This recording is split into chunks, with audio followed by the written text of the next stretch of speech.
priespaudoje. Jėzus sako, pasaulyje jūsų priespauda laukia, bet jūs būkite drąsūs, aš nugalėjau pasaulį. Evangelija pagal Joną, 16 skyrius, 33 eilutė. Mes, krikščionys, gyvename šiame pasaulyje, kurio nesuprantame, taip pat ir Dievo mes dažnai nesuprantame. Mums kyla klausimas, ko klausimo? Mums kyla klausimas po klausimo. Kodėl, kaip, kada? Mūsų protas ir supratimas čia yra labai ribota. Mūsų protas ir supratimas čia yra labai riboti. Mes nematome rytojaus, mūsų tam tikrų dalykų matymas yra gana apribotas. Visa, kas nematoma, mes ir nesuprantame. Mes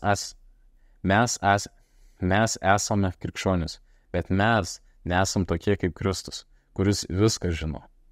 Taigi mums telieka kreiptis į Jėzų. Ar tamsu, ar saulė šviečia, mums reikia jo. Be jo mes pasimetame. Mus ir vėl sučiumpa mūsų senasis aš. Arba mes ir vėl Be jo mes pasimetame. Mus ir vėl sučiumpa mūsų senasis aš.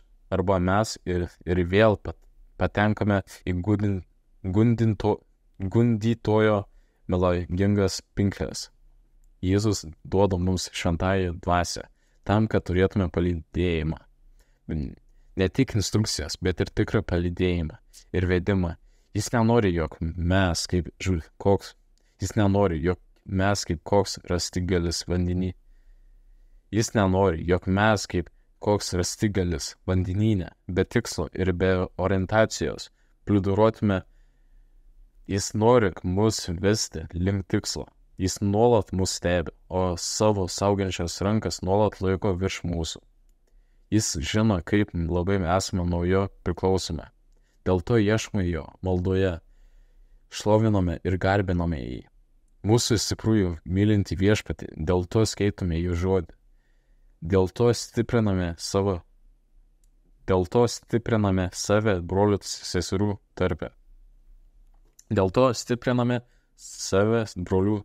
tarpe. Tikrai kartais būname kaip paklydėliai, bet vis dėlto vedami Dievo. Mes nežinome kelio, bet mes pasitikime Dievu, viešpačiu. Pasaulis mums yra priespauda. Niekas mūsų nesupranta. Čia esame kaip svetimkūniai. Pasaulis klausosi melagių ir gundytojų. Pasaulis klausosi melagių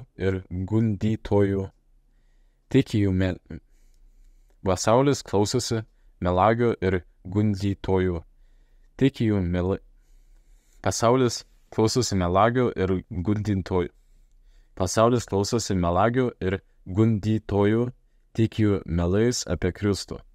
Ir pasaulis tikinčia mūsų, nors mes jį mylime ir linkime vien tik gero.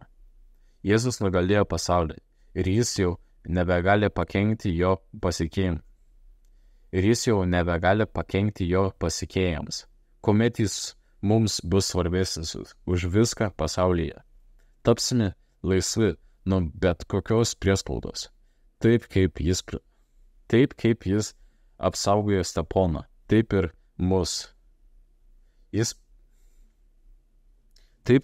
jis apsaugojo Steponą, taip ir mus. Jis pakels virš.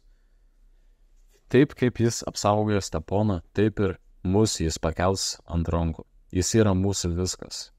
Dėkoju Jėzau, tavimi galiu pasitikėti. Tu esi toks stiprus ir tuo pačiu toks švelnus bei mylintis. Tavie esu saugus, nepaisant šmeižto. Dėkoju Jėzau, tavimi galiu pasitikėti. Tu esi toks stiprus ir tuo pačiu toks švelnus bei mylintis. Dėkoju Jėzau, tavimi galiu pasitikėti. Tu esi toks stiprus ir tuo pačiu toks švelnus bei mylintis. Tavyje esu saugus, nepaisant šmeižto, persekiojimų ir priespaudos. Tu rūpiniesi manimi. Amen.